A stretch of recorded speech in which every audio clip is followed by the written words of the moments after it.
Hello and welcome to another daytime edition of the CBB Super Show brought to you by the FTN Network. I'm your host, Walter Waddell, aka Dub Deuces 85, the niche sports connoisseur. We are out here grinding our way through collegiate hoops on the march to madness, as it were.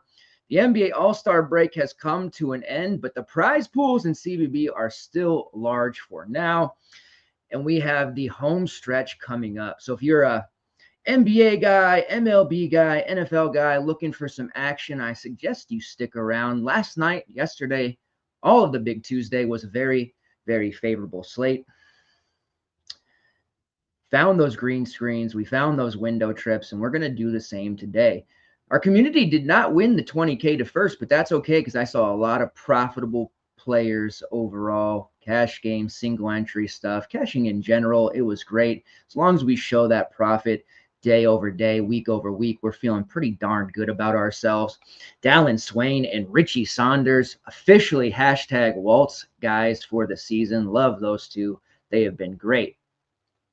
It dawned on me that we've got a lot of new members watching the show and some new subs as well.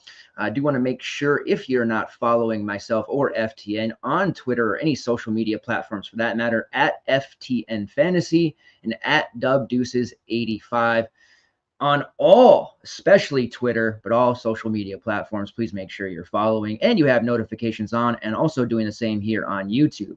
If you are watching on YouTube or on X/Twitter, please get over to YouTube, hit that like button. All of the interactions you guys have been blessing me with over the last few weeks have done a tremendous amount of help. You guys were awesome. We did great numbers yesterday, and all of that stuff is very, very meaningful, and I value each and every one of you. So thank you very much for the kind words and your continued support. If you're new to the show, welcome. What we do here, we cover the DFS main slate, typically over on DraftKings, which today happens to be a 7-gamer. We also have coverage of night slates or any secondary slates and FanDuel in our FTN CBB Discord. There are projections provided for all. We also have daily articles on Tuesday, Wednesday, Friday, Saturday, Sunday. Pretty soon they're going to be daily, and then our shows are going to expand out to 5 days a week. Right now we're at 3, and then we'll be at daily during Selection Sunday. We'll be a Selection Sunday hangout show, as it were, and then bracket talk and all kinds of goodness, both betting, DFS, props, everything you could possibly think of. We're also going to have some kind of like season-long tournament drafts that we did the past couple of years. Those are going to be more organized, lots of money-making opportunities there. Buy-ins very affordable, $20 to $25. And if you're just kind of wondering or meandering around trying to see where we post all of this stuff, ftnfantasy.com. All of the links on the bottom there underneath the description will show you what you need. FTN pricing page at the bottom as well. That'll show you the different packages that we offer. Lots of good stuff happening. It was a great day, and I think that today is going to be great as well. The 7-game slate, it's a little interesting. It has some okay matchups, but the night slate, which has 8 games on it, is full of bangers. Washington, America's team, as you know, versus Rutgers, UCF, and our guy, Keshawn Hall, he's also hashtag Walt's guys, taking on Oklahoma State, and there are a ton of good matchups there. All of the coverage for the night slate will be in our Discord via projections. Lots of good stuff happening there. Very excited. Let's get into it. Let's talk about it. Let's do our thing. Let's check out some of the comments here first. DRCC, how are we doing today? I'm new to CBB DFS. Do any of you have good CBB optimizers? So we provide every single thing at FTN: projections, articles, video content, written content, one-on-one strategy talk in the Discord. The one thing that we don't have for college basketball would be an opto. We have it for all pro sports. That is something that I'm working on. It's on the wish list. It's a little bit more difficult than I thought it would be, but definitely going to be angling to have that one by next season. It'd be nice to have it sooner, of course, but that is the one thing that I unfortunately don't have. But everything else and very accurate projections, or so the community members tell us. We're having some good results, but there was one site in particular kind of working in conjunction with, but they haven't been available for a while. I don't know what's going on there. Tubby, snowed in, Walt. Let's take one down. It's always good to be snowed in, especially on a day with lots of CBB games. Scott asks, any leads on the Georgetown-Providence game? Can Micah Peavy lead Georgetown to a win tonight? Both teams dealing with a lot of injuries, and that kind of segues into how I want to start this slate off. There is a ton of news, even though it's just a 7-gamer, which is kind of, in the middle between a large and a small slate, math. Each one of these games has important, relevant news that could basically shake up the slate at any time. So it made it extremely difficult for me to project minutes and actually have a level of accuracy with how that's going to go, because if Thomas Sorber, for example, plays for Georgetown, it's going to throw off how I have them projected. If Corey Floyd plays for Providence, it's going to throw off how I have them projected. As it stands right now, I do think Georgetown wins that game. But again, both sides have a ton of injuries that we're going to have to deal with. Now, I do have a different version, a kind of stripped down version of the projection sheet that I'm going to share with you today. We did a major update last night and this morning, and Google Sheets, it can only handle so much, and it's been very laggy today, and it's taken a lot longer. So I'm going to pop that on the screen here as I go game by game, but it is a little bit different variation, just so you're aware. But it still has the same information on what you need to be a profitable and competitive player here today. So let me pull that up for you here, make sure I have the right one.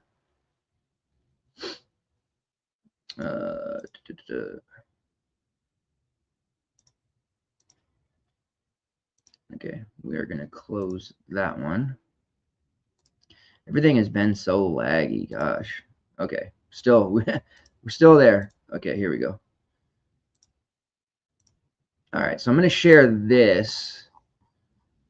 And like I said, this is a little bit of a stripped down version. Let me get all this on my bells and whistles off of here. Also got the feedback from maybe 1 or 2 people that some of the stuff was a little bit blurry. If you find that the projection sheet on the screen there is blurry, just kind of give it a minute. If you're on laptop, just go full screen. It'll auto focus. If you're on mobile, just kind of wait it out for a minute or 2, and then it tends to auto focus from there, and then you're good to go. So if you're having any visibility issues there, or it's a blurry, that's how it's been able to be solved there. So hopefully you guys are okay there. Just heard that from 1 or 2 people, but that has been the solution.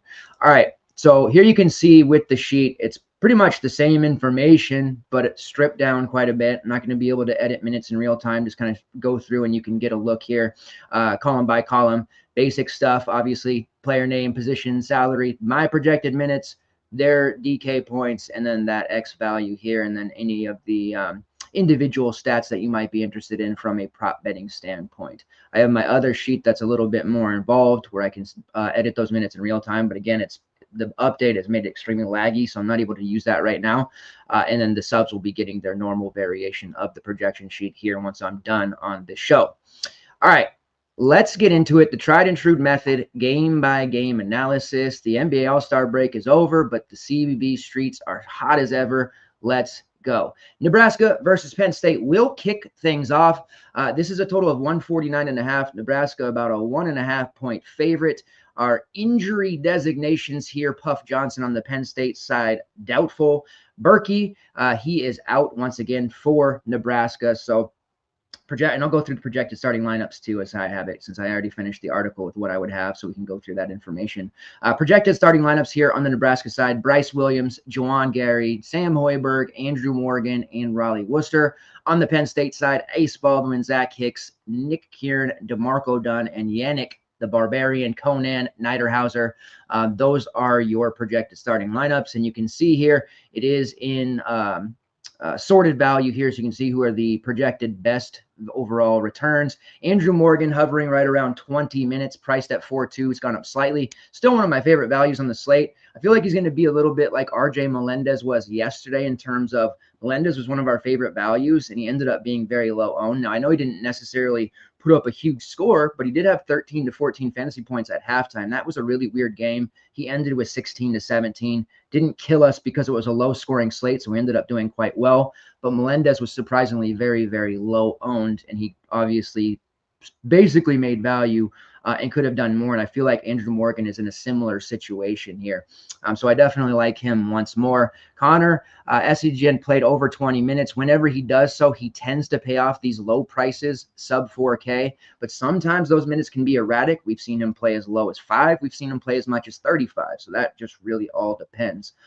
We also saw Braxton Mia playing extremely well lately. He's been pretty much splitting those front court minutes with Andrew Morgan. And then, of course, you have Bryce Williams and Juwan Gary as your top payups there in a fantasy-friendly matchup against Penn State. They don't necessarily project the best, but they're good enough on a slate like this. Bryce Williams nearly pulling in 40 fantasy point on a projection here against Penn State. We just saw my Huskies. It was a tough battle, but we saw multiple players undress them. Great Osabar, Makai Mason, Tyler Harris, Zoom Diallo. A lot of players came back with good scores against Penn State, and that's been kind of a running thing here in conference play. So definitely don't sleep on Nebraska. I think this is one that we can mini stack for sure. On the Penn State side, Yannick Conan Niederhauser brings in the best projection for Penn State, as you can see there, priced at 6'9". The big thing with Yannick is if he can stay on the floor. If he doesn't get into foul trouble, we've seen Coach Rhodes will play him over 30 minutes, and over 30 minutes for Yannick is an absolute smash spot, especially priced as low as he is here at 6'9". The problem is he has a tendency to get a little bit handsy, and you see that a lot more on the road. So at home, a little more comfortable here.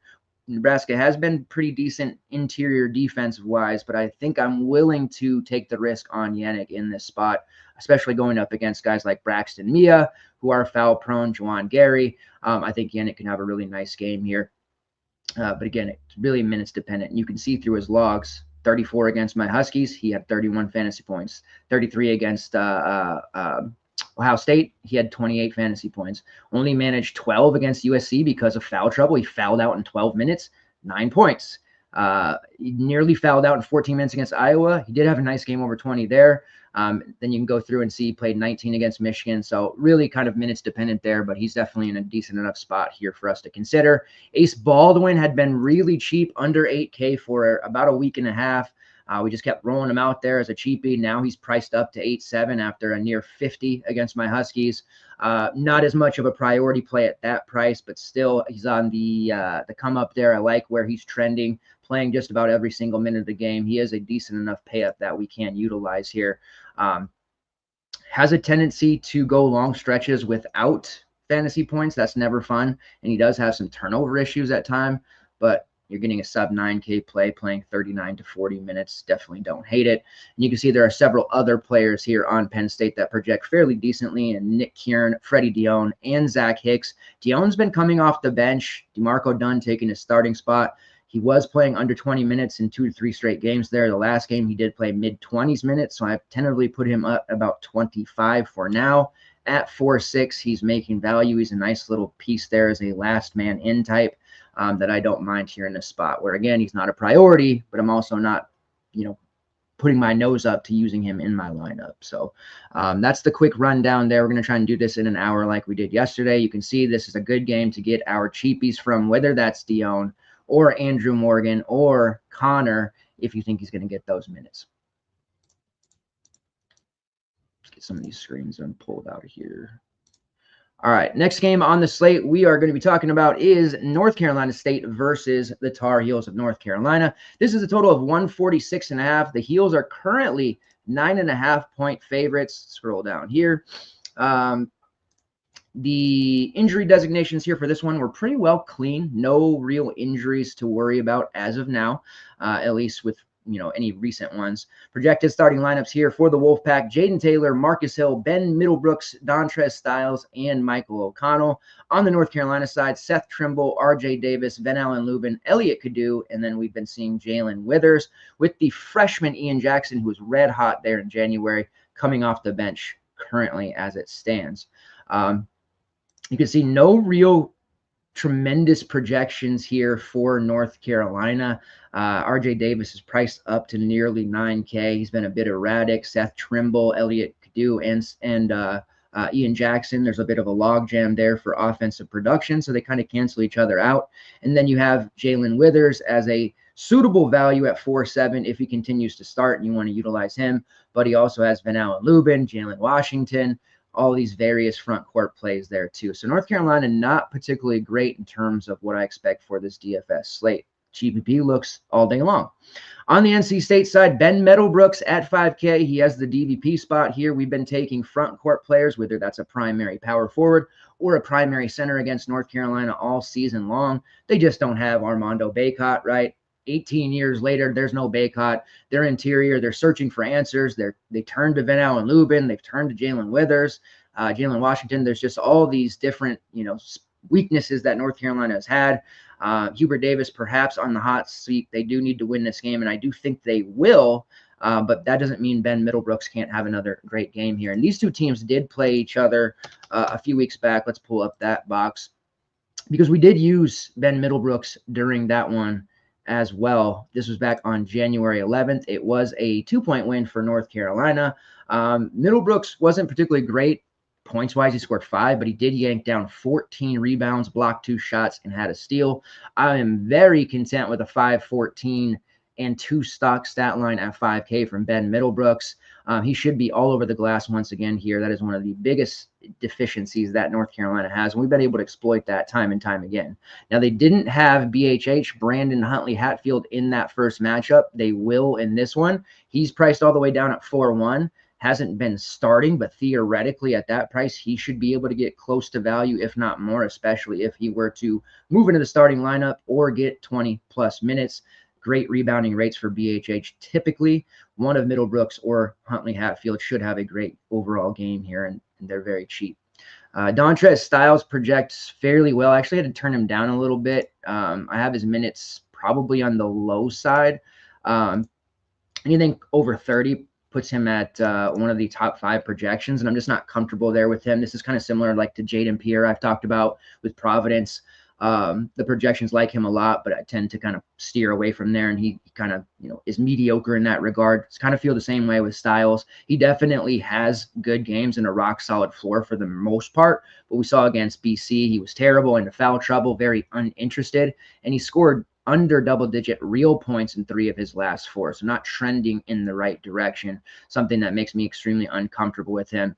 He did have 20 fantasy points against North Carolina last time, and I think that's probably the baseline floor that we're looking at here. So that one could backfire on me, but I have turned him down a little bit. Just not a lot of trust. I would prefer Jaden Taylor normally, but priced at 6'4", so we're not getting a very good discount on him right now. Same with Marcus Hill at 6'7". All of those guys are pretty low-end plays to me. I do generally have long-term interest in Trey Parker and Dennis Parker, but it's hard to peg their minutes. Trey had played 20-plus in 3 straight, played less in their last game. We saw Dennis Parker had a pretty solid outing last time as well, but it's really hard to peg their minutes. It's a little bit of a hot hand situation, and Coach Keach is staying loyal to Michael O'Connell. Commendable, but at this point, I feel like myself and most people I talk to would like to see O'Connell play a lot less and the Parkers play a lot more. Whether that's going to happen or not remains to be seen. So Middlebrooks and Huntley Hatfield have the DVP spot here. Dontrez Styles is certainly playable. North Carolina I'm going to be fairly light on. Even if the projections didn't say that, I'm just not that high on this game overall. All right, let's check in with the comments. Warren says, hello, good checking in. Appreciate you, Warren. Thank you, thank you. My man, Brett. We do know the Heels messed up not getting Connect last year. I don't talk about that enough. I probably should mention that more. Dalton Connect, man, he looked good in the little round robin, whatever the hell that. I guess it wasn't a round robin, but the tournament for the All-Star game, whatever that was. But Connect looked very, very good. Yes, the Heels very much missed out on Dalton Connect. In case you guys didn't know, Cade Tyson is not Dalton Connect. So I appreciate Balky pointing that out, because I don't think I talk about that enough. Scott says, I can't see UNC winning by 9 and also see UNC struggling on the board tonight, so I love NC State bigs tonight. Yeah, pretty much every game that is on a day ending in Y, you can take a front court player and feel pretty good about that against North Carolina. They just don't have any answers there. And yeah, I could see NC State covering there, especially if the guards get cold. Trimble and Kadu's minutes were like way down last game. We saw Jackson play more. We saw the rotation there. I mean, Hubert Davis is really searching for answers here. And the only saving grace for him is that Kansas just got blown out again last night. And the sports world is really kind of harping on Kansas. So it means he gets a little bit of a reprieve there from all the trash talk. But we're looking at a tournament here where North Carolina might miss out once again. And Kansas might be a very, very 7-8 lower seed. I don't know. We'll see. Ryan says, hey, sorry, just hopped in. Do you have Middlebrooks projected starting? I do indeed. The starting lineup that we typically see from them: Michael O'Connell, Marcus Hill, Ben Middlebrooks, Jaden Taylor, and Dontrez Styles. That's typically what we're going to see, and I expect to see that, barring any late news. You can never say never. What happened last night, Illinois had multiple guys, banged up, sick, got the cooties. Tomislav Vucevic didn't end up starting, barely playing, and we thought, hey, Steven Crowell is a good example of in-slate news. Steven Crowell is going to be very unchecked. There's going to be no real front court presence. Morris Johnson already busted his wrist. How are they going to stop Steven Crowell? That's a weird thing to say, trust me. And they couldn't, and he had a really big game. And he got to like 12% ownership. But people just aren't making those changes in slate. So, you never know when news is going to break out. And that's a perfect example of that happening. But as of now, yes, I do have Ben Middlebrooks starting. I'd be shocked if that were not going to be the case. All right, let's move on to the next game here, which is SMU versus Notre Dame. Big. So the first two games, news is moderate. We pretty much know what's going to happen there. This starts the string of games where it's really going to be news dependent, because the projections are going to be thrown off one way or another depending on these news.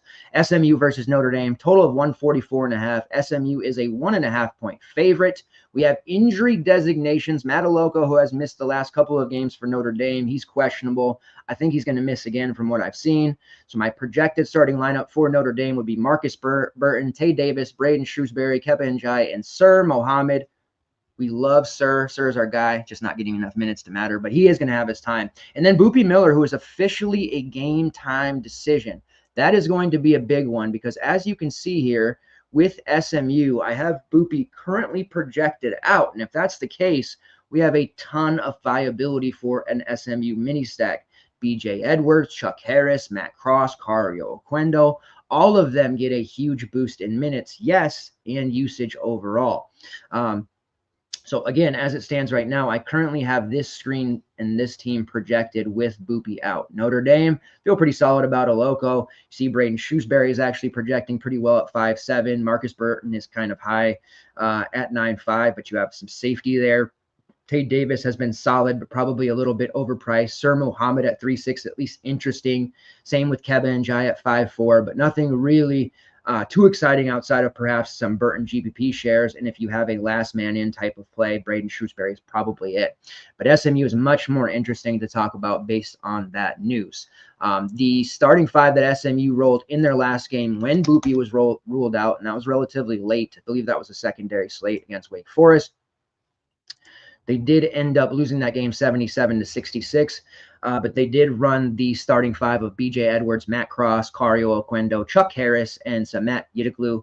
Off the bench, we saw Jarrell Colbert and AJ George. They played 6 and 10 minutes. We saw a little bit of Keon Ambrose Hilton and a little bit of Tibet Goran Rayner, but most of the starters outside of maybe Samet all played huge minutes, 32 plus in fact.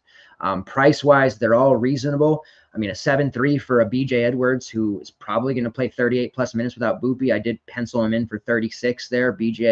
Chuck Harris right around 35. You can see both of them are projecting well over 4x, would be pretty big locks without Boopy Miller. Matt Cross has always been a brand favorite of ours. He typically is lower owned as well, but as a forward at 8.2, I think he's relatively solid. You can look his direction. And then Cario Oquendo picking up those extra minutes and jumping into the starting lineup at 5.8. So you have a myriad of different looks there. I would rank them this way without Miller: Edwards, Cross, Harris, and then Oquendo. I think that, again, kind of just like last night's main slate, how I said the pay-ups, they're just kind of okay. Like Braden Smith, we know he's good, but do we need him here? We didn't use him. He didn't do that well. JT Toppin was fine, but our guy Darian Williams was better for cheaper. So I do kind of feel like the same thing here on this slate. Bryce Williams is nice, but he's expensive, right? Sorber's banged up. Burton is expensive. Javon Small. Micah Peavy might have to play the entire game. So the payups are a little bit lackluster here, and I think we can make another semi-balanced lineup that feels pretty damn good overall, all things considering. So Edwards, I'll be very high on. He racks up stocks. He's done great in injury situations before, and he has just kind of had some quiet slate breakers, if there's such a thing. I think he'll be highly owned here, depending on how that is. Now, this screen looks lovely, right? But if Boopy plays, then we're going to have to change a bunch of things. Oquendo is going to go back to the bench, probably play low 20s minutes. Edwards will drop a little bit usage-wise. Harris, same kind of thing. And then those prices maybe not as good. So we'll have to monitor the news. This is a slate. If you plan to play, you're going to have to be around, looking at Twitter, looking at the Discord, just ready to make these moves. We're going to talk about them now and in the Discord throughout the day so that we're ready for them. We don't want to get caught with our pants down, right? I know it. I know Aaron's paying attention. But the nice thing is these are the second wave of games. So we just have that Nebraska-Penn State game, the first one, and then that second window has pretty much the rest of the slate. And then there's the island game of Oregon, Iowa, like a half an hour before night slate. It's kind of weird how they did that. So we'll basically be able to stress out the news right away and then chill and then get into the Oregon, Iowa game. All right, let's move on to the next one here. Warren says, looking like a 5-4 kind of slate. You know what's funny is more than any time I can remember in a decade of playing this year, has there been so many viable forwards. Like, we're always, we don't have enough guard slots. There's just not enough forwards.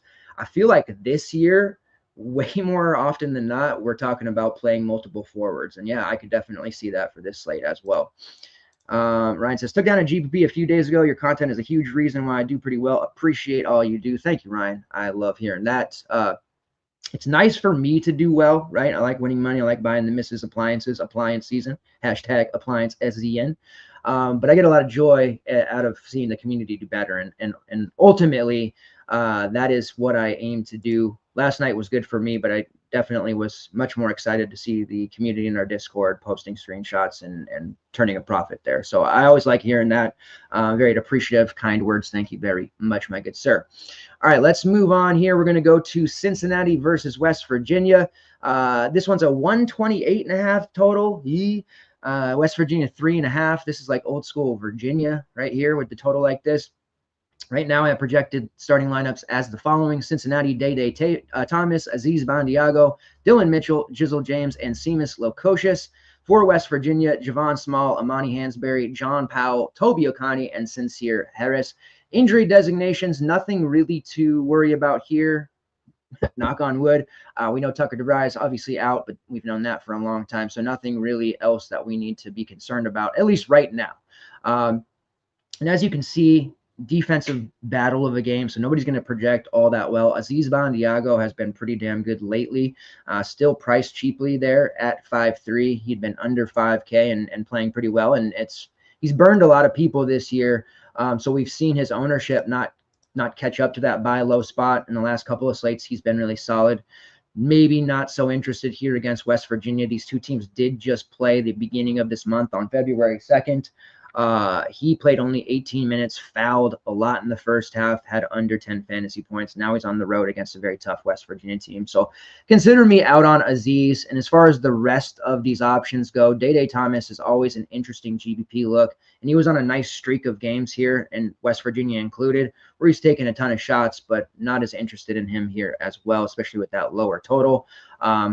And we've seen the emergence of Jalen Reed, who's priced down there at 3.8. He's played 18-plus minutes in 3 straight, which includes 24 in back-to-back games. He's been taking a ton of threes. His shot attempts are taking out of the rest of the guard pool enough to where it's just made all of them pretty average plays for the most part.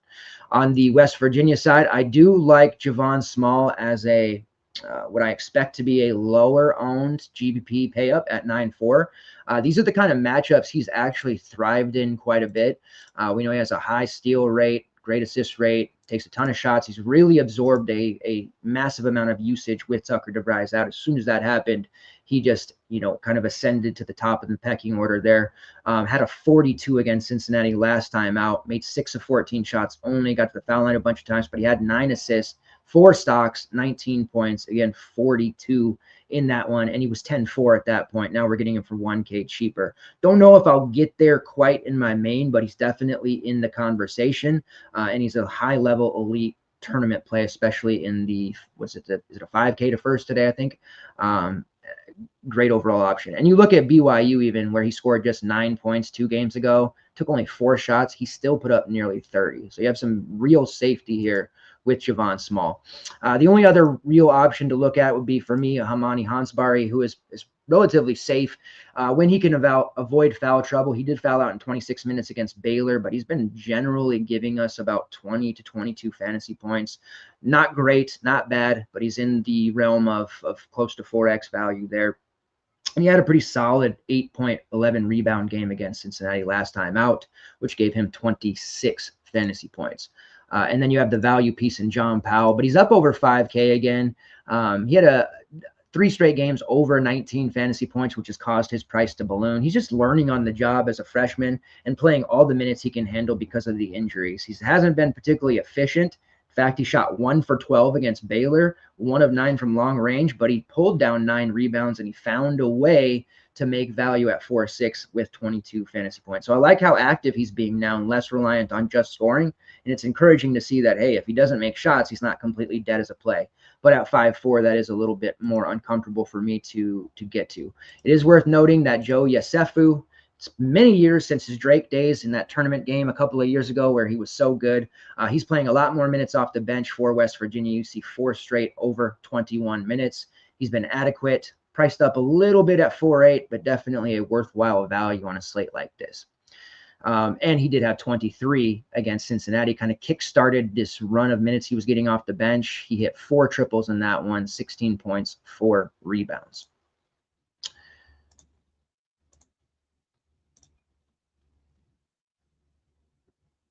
Josh says, Jizzle James looks just like his pops, Edgerrin James. Yeah, they do, huh? They absolutely do. Copy machines, Xerox machines, usually the moms, but yeah, good genes.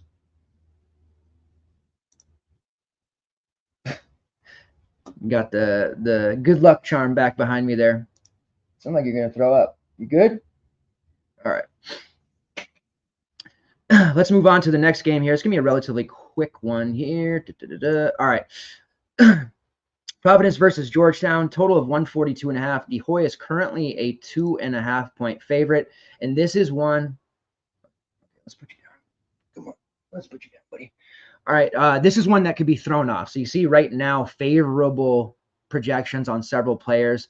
The injury designations here are plentiful on both sides. We do know that Jabir Abdur-Rahim and Bryce Hopkins are out. Wesley Cardette still questionable, probably more leaning towards doubtful. And then Corey Floyd is still questionable. Officially, you back? Officially day-to-day after the car accident. He has missed the last 2 games. So that one, I feel like it's been long enough that we might see him, but we'll see. Also on the Georgetown side, Thomas Sorber is questionable. Turf toe, I guess, and had a doctor appointment this morning. So never good when you're going to the doctor to get checked out on the day of a game. So that's not ideal. I do feel like he's probably more doubtful than probable. And then Caleb Williams. I didn't actually watch the last Georgetown game. I was watching some other ones, so it didn't dawn on me that, oh, he lost minutes. That's weird. Was it because Jaden Epps is so hammed or what happened? He is in concussion protocol. So Caleb Williams also highly questionable, maybe pushing more towards doubtful and not probable. So we have 3 key injuries that we're going to have to track here in Thomas Sorber, Caleb Williams, and Corey Floyd. As of now, and what I mean by that is 45 minutes ago, I did not see any favorable updates for any of them. You guys may have seen something since, and if you did, feel free to drop that in the comments there. But right now, I have both of these teams projected in a way that those players are out, and we'll adjust from there. That means Ryan Mila, who's been coming off the bench and playing tremendous basketball. He got in the starting lineup because of injuries to others and guys out. We saw he got the starting gig. Freshman was absolutely on fire. Then he hit that freshman wall. Then he was barely playing. And now he's back to being really, really good again. At 5'1", 27 to 30 minutes, he's an absolute great play, perhaps one of the top plays on the entire slate. You also have Bensley Joseph, Jaden Pierre, and Justin Fernandez, who are all in line to get a ton of minutes without Corey Floyd. Fernandez has been awesome in the 2 of his 3 starts. Last start, he didn't do as well because he is in foul trouble. That's why he lost so many minutes. He's still viable at 4K, but you saw the dark side of a value there. We're so used to some of these values getting 5X, 8X, 9X, making these high scores.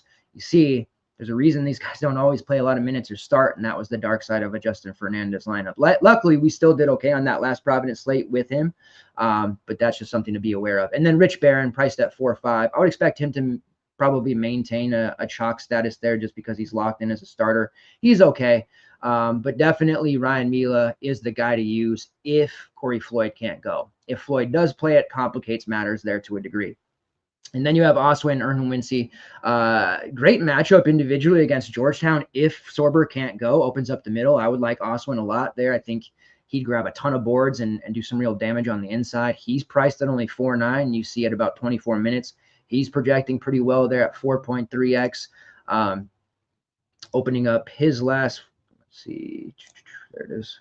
His last game against Villanova, he got up to 31 minutes. He ended up fouling out, as he often does, but he made it to 31 minutes before he did. So that was a great sign. 10 points, 3 rebounds, put up about 18.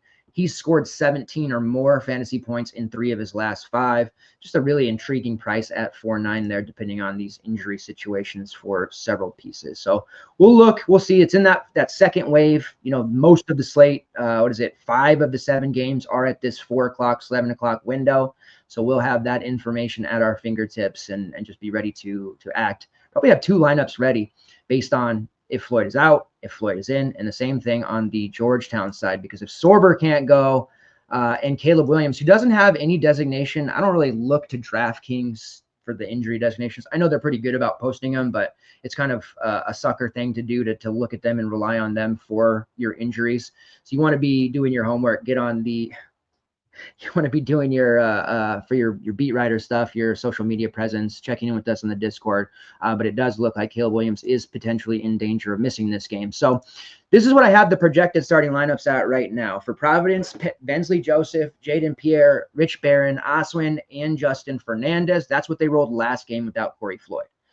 Would like to see Ryan Mila, but he's been better off the bench, so they'll probably keep doing that. For Georgetown, Micah Peavy, Malik Mack, Drew Fielder, Jaden Epps. Oh, here we go. Jaden Epps slate and Jordan Burks.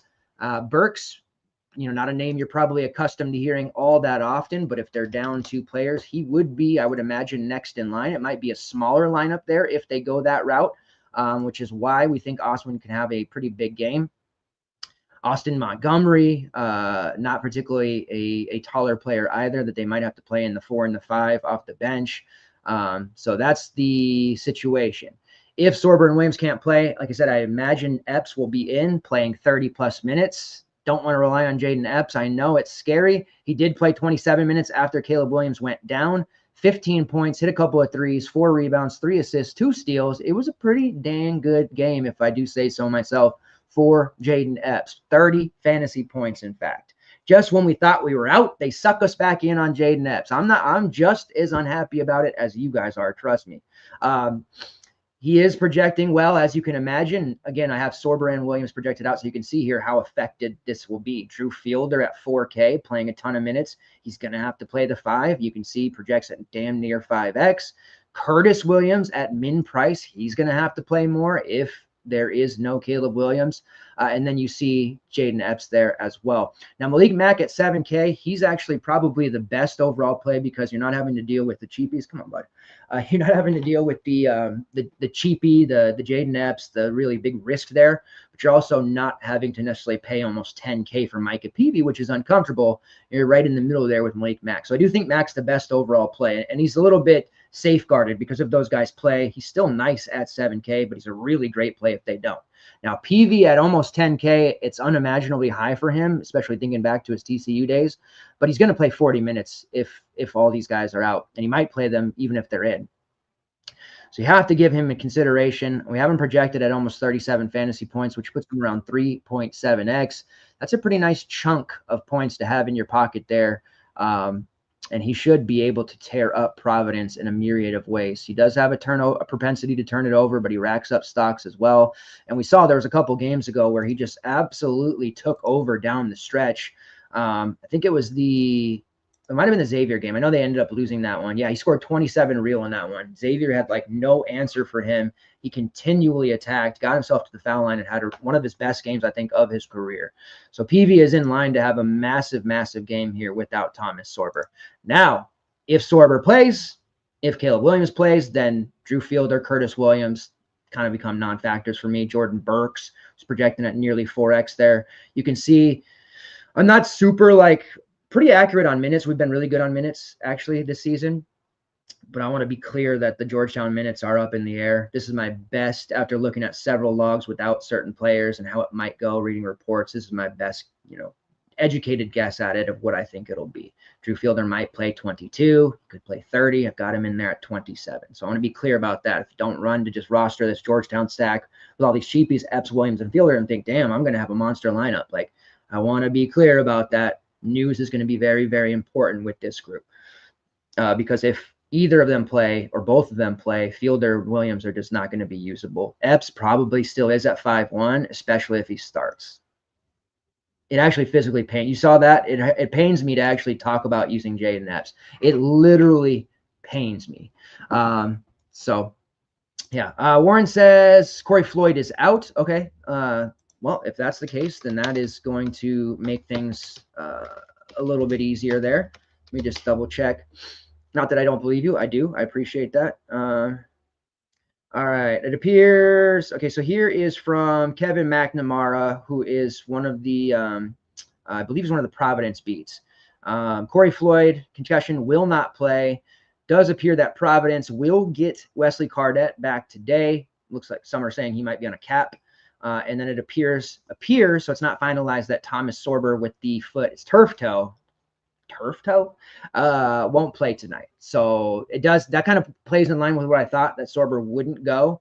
And then we've got that confirmation now of Corey Floyd not playing. So there you have it. That is within the last 17 minutes, which is pretty much what I thought would be the case. Give me 1 second here. I got to get my charger back.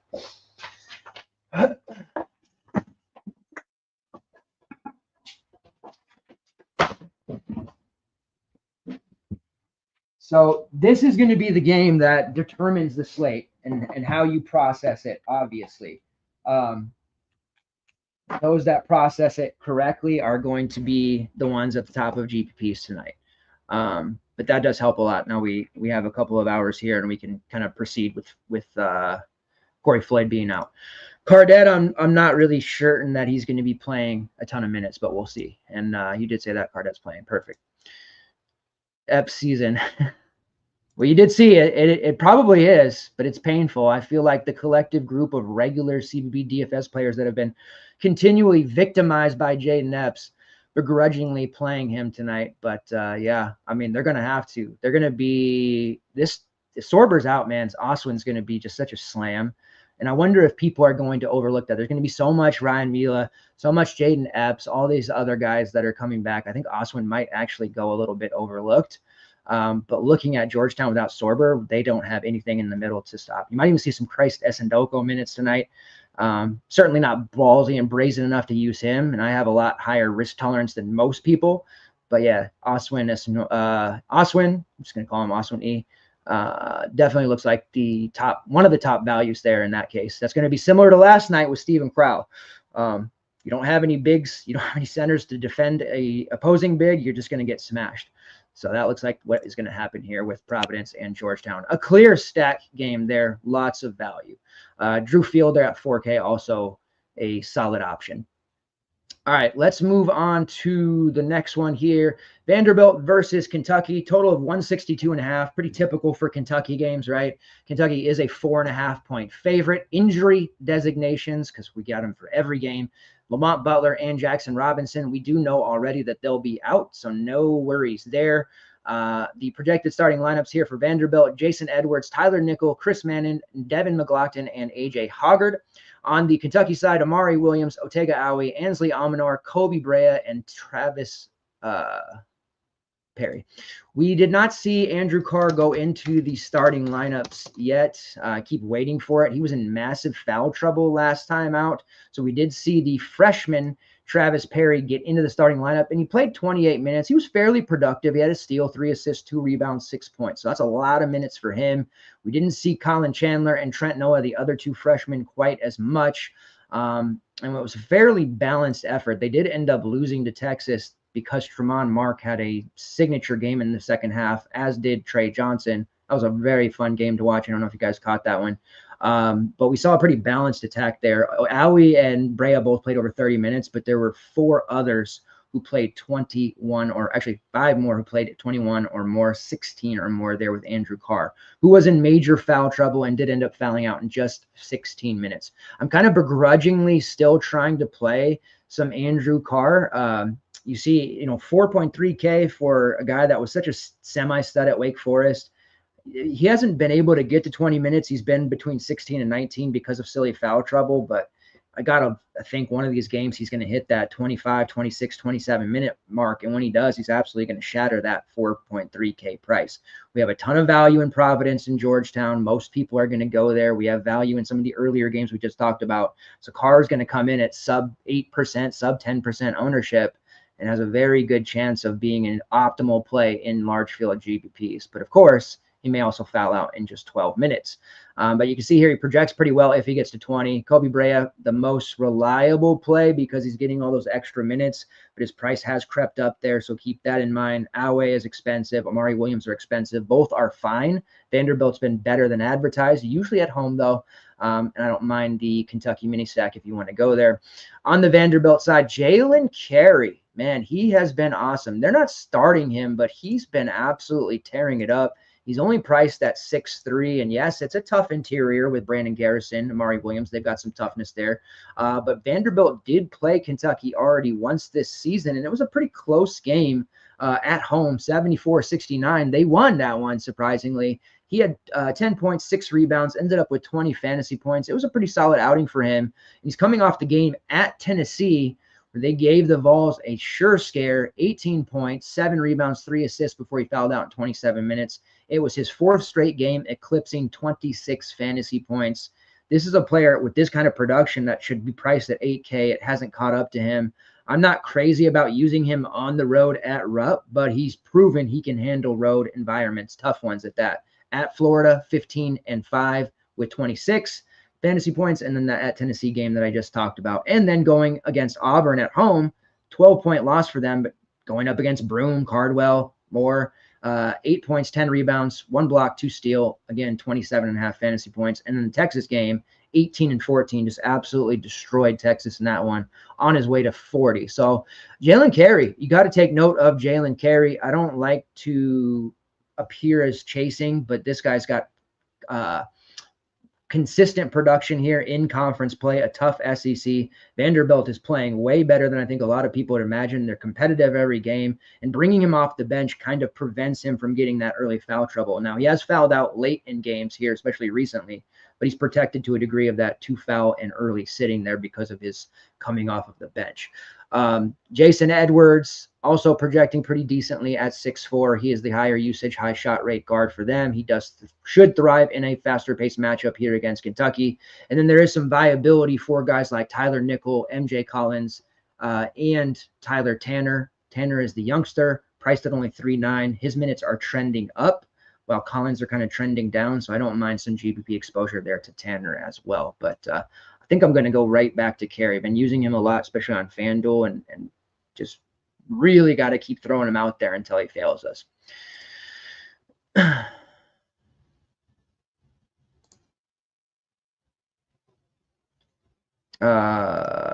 Before I move on, I assume you're asking about Travis Perry's viability. He's not projecting all that well, but that's because total season. If he's going to start and we can expect him to play 25+ minutes, he's absolutely in play as a value piece there. It's a little on the smaller side there, so just to kind of defend some bigger players on the Vanderbilt side. I don't know how that's going to work, but he was out there a lot against Texas.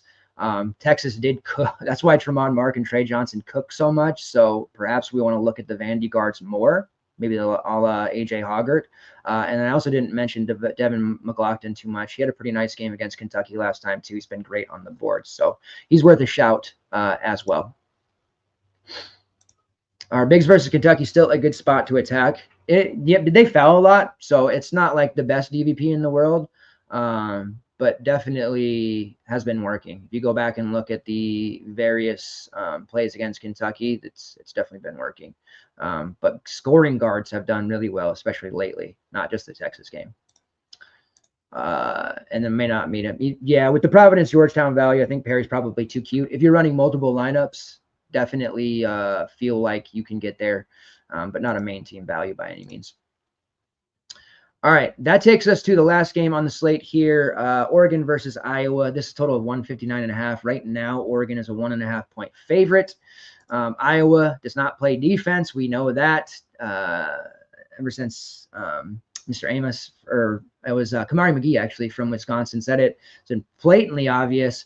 The projected starting lineups for both are as follows. We do have injury designations as always. Jackson Shelstad, TJ Bamba, Nate Biddle, Brandon Angel, and Keyshawn Bartholomew for Oregon. Then we have Peyton Sandfort, Seydou Traore, Brock Harding, Josh Dix, and then I do have True Thelwell penciled in there in the projected starting lineup. Thelwell has missed the last 2 games, but he is probable for this one. Would be shocking if he didn't play. He's been practicing as full. And then, of course, we know Owen Freeman out for the year. This is a very good spot for Oregon. Typically don't like to target Oregon. They're a pretty rough team, especially lately. They did come through for us in a big way last slate, especially Nate Biddle. He finally busted through and didn't put up a sour game as semi-chalk at 6'9". Now he's priced at 7'3". Great overall matchup. Iowa still has size, but they foul a lot. I think Biddle is definitely going to earn his keep tonight at the foul line. So that'll be good. And on the glass, Keyshawn Bartholomew, who has been pretty big chalk the last couple of slates, which is was a bit surprising, but not as much tonight at 5'9". I think he'll be popular. And then I like TJ Bamba. He's priced at 7'1". That should keep his ownership down. TJ Bamba popped heavily in the projections last Oregon Ducks slate. Now you see it's not as great here at 3.8, but he's still viable. I think this slate will end up being a little bit lower scoring once again. And I think Bamba, whose point prop is only 11.5, I think we're going to see him put up a fairly big number. You can see I projected about 13 real points. I think he has a chance to score 15 plus in this one. I don't know that Iowa's going to have an answer for him. Other than that, Shellstad's fine at 7.5. Kwame Evans, if you want to play multiple lineups and you're playing for maybe a Biddle foul trouble game, Evans is the direct benefactor. He's only 3.8, has great overall rates. Don't necessarily need him as a value piece, again, because we have that Georgetown game, but he's been a pretty solid GPP guy for a lot of in-conference play. On the Iowa side, Peyton Sandfort's projecting really well just because he's going to probably play most of those minutes, right? Great rates overall. Brock Harding is still very cheap at 5.8. He's probably my favorite Iowa play for a second straight Iowa slate. Josh Dix also projecting fairly well at 6.5. And then depending on the minutes for Seydou Traore, Seydou played extremely well in the first half of last game and had like damn near 20 fantasy points. And then they barely played him in the second half. That's the second straight game that Coach Fran has played Seydou barely any second half minutes, regardless of his performance in the first half. Now, 2 games ago was because of fouls, but then he never got back into the game. I'm not sure why. Seydou's clearly one of the better players on the team, needs to develop and should be getting minutes. The fact that he's being used this way is almost a guarantee that he's headed for the transfer portal at season's end, and Fran may not even make it to the offseason here before he gets the axe. So we'll see. Drew Thelwell is there at 5.6. I usually like to wait a bit on guys coming back from missing a few games, but he is cheap, admittedly. And then you have those secondary looks, Price Sandfort, Lash Dembele, who are cheap, a little uninspiring today, but definitely some lineup filler values that enable you to get to guys like Javon Small if you wish. I for sure think Peyton Sandfort will be one of the higher owned pay-ups. He typically is on fuller slates. This is only a 7-gamer, and he projects extremely well. And I think a lot of other systems will probably have him in a similar situation. So expect some ownership there on Sandfort. I do prefer Nate Biddle for what it's worth, and I do prefer TJ Bamba, but that's because Iowa is one of those 4 teams that we like to stack against whenever they're on the slate. We know UCF, Oklahoma, or ASU, Kentucky, and Iowa. Those are 4 teams that we know anytime they're on the slate, we want to stack their games wherever possible. And UCF is playing Oklahoma State on the night slate, which is going to be a phenomenal DFS setting. So that pretty much wraps up the slate. Quick and easy there. Go ahead and fire off any other questions that you have beforehand. Where are we at? Just under an hour. All right. Mitch asks where the G-Town value plays again. Here, let me pull up I separated these out by teams to make it kind of easy this time. I don't know that I'm going to do this every time, but we'll see. If this was good, you guys can let me know later. So without Sorber and without Caleb Williams, with that expectation, you can see Drew Fielder would inevitably have to play a lot more minutes. Curtis Williams as well at min price. Jaden Epps, I think the obvious one that most people would go to. And then Jordan Burks, who's there at 3.6, probably would be the lowest owned of that value group, but it's worth noting his minutes spiked up a lot when Caleb Williams hit the bench. There is a potential for him to start. He played 18 minutes in that game against Butler, 11 points, 5 rebounds, 2 blocks. He put up almost 24 fantasy points. So it was a pretty damn good game for him. He's extremely viable. And I think most people are going to overlook him. And then Drew Fielder, just because he played 23 minutes, will be the primary center. I do worry about him and his foul trouble because he's probably going to get himself into a physical matchup with Oswin. Yep, you're right. And that's not going to go in his favor. So I do kind of pull back on Fielder a little bit. But if he does reach that minutes threshold of 27, you can see he's going to be one of the better projections on the slate of nearly 5x at his price. But this all goes out the window if Sorber ends up playing. But it does sound like he's going to end up sitting in this one. Never mind that. You good? All right. He mostly stayed in his area until the show's over, so that's good. Favorite game to stack? The obvious answer is Providence, Georgetown. I do kind of like the Oregon, Iowa hammer stack there because I think most people are going to go so hard on the Providence Georgetown game. I'm talking like 5, maybe even 6 players from that game in people's lineups. We've been seeing it a lot in Providence games being overstacked, and it's been working. But I think that Oregon kind of 2-man stack with an Iowa play on the other side could end up being the optimal way to build. So I'll go with that, which pains me as a Husky fan because I hate everything Oregon, truthfully. And then you're good. And then the SMU mini stack individually for one team. It's okay. SMU mini stack on one side, individually team is probably my favorite team to stack on this one, especially if Boopy Miller is out.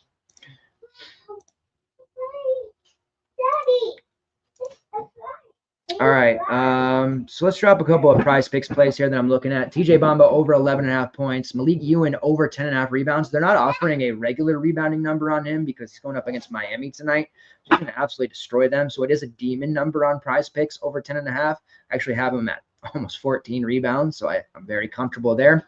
And then Keyshawn Hall over 34.5 fantasy points. He's my guy, facing a very weak Oklahoma State team, the big guard as they call him. Look out. I think Keyshawn Hall is going to deliver a 40-piece or more. The nice thing is on the night slate, there's Janai Broom. There is a Rutgers Washington stack looming with some expensive pieces like Great Osabor. I don't think Keyshawn Hall is going to end up being very highly owned. He never does, and that's very good for us. Because I am never fading him, especially not against Oklahoma State. And then a few best bets. I have South Florida versus UTSA over 153.5 total points. It's a high total, but both of those teams, defense is optional for UTSA, and South Florida has been getting absolutely pelted. Jaden Reed has a high steal rate, but the rest of the team, not so much. UCF, plus 1.5 against Oklahoma State. They're on the road. Small dog. I like them there. And then Oregon as a small road favorite, minus 1.5 there against Iowa. Sorry, Iowa fans, but no faith in your program right now. I think the wheels have completely fallen off, and things are going to get a hell of a lot worse before they get better on the way to firing Coach Fran and sending them to FranCon 7 out the door. All right. I think that is it. We'll wrap that up there. Let me pull up the night slate real quick. So you obviously know my affinity for Keyshawn Hall. There's also RJ Lewis, Donovan Dent, Great Osabor. Like there's some really quality pay-ups. We've got Missouri versus Alabama. Alabama, there may not be any Cliff Omarui tonight as he has a questionable tag. If that's the case, my man Mo Diabate, who's really cheap on FanDuel, would be a slam against Missouri. We know front court players versus Alabama is one of the best DVP spots in all of college basketball. Who might that be for Missouri? They don't have a dominant big. I guess that would be Josh Gray, who's there at 4.2. And then we do get rebounding numbers from Mark Mitchell, so we can look that way as well. Missouri is just one of those weird teams that maybe not able to take full advantage of it. But I do think Mo Diabate is going to be a big-time problem for Missouri all game long. We also have the Gonzaga versus Washington State game. Mike Ayahi is going to be a very solid value piece for us.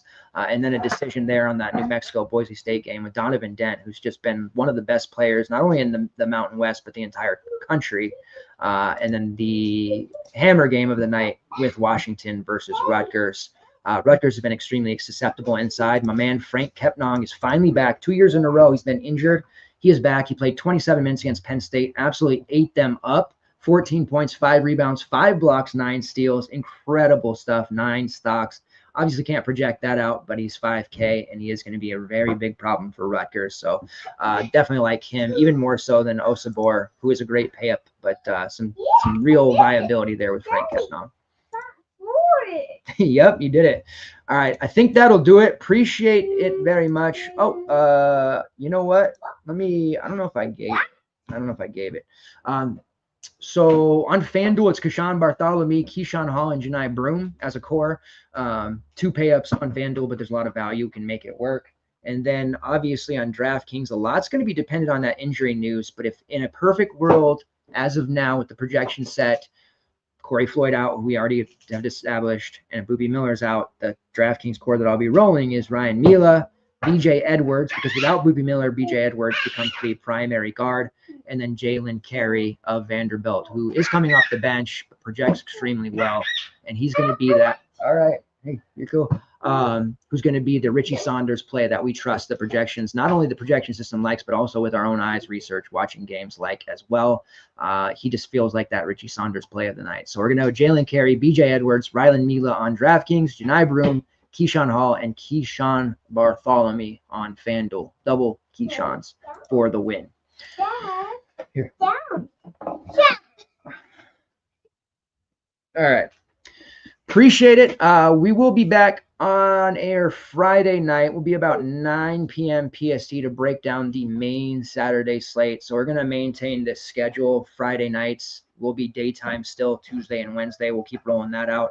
And then in about 2 weeks, we're going to start extending out and having shows on Thursday as well, as those schedules get bigger. And then there's going to be a big conference preview, conference tournament preview with bets, articles, shows around that, a Selection Sunday show, and then all the content that you can handle everywhere. So appreciate you guys' continued support on the way out the door. Please make sure, if you haven't done it already, that you hit that like button. All of those interactions and engagements help us so much, not only on the Super Show itself, but the FTN network. Indebted to you guys. Love this community. Love what we do. All the kind words fuel us. Let's get those green screens. Let's get those window trips. Rerun it from last night. Last night was so good to us. Let's keep it going. January is in the rear view mirror. Yeah, get that month out of here. March Madness. Let's go. Let's get it. Thanks, guys. See you later.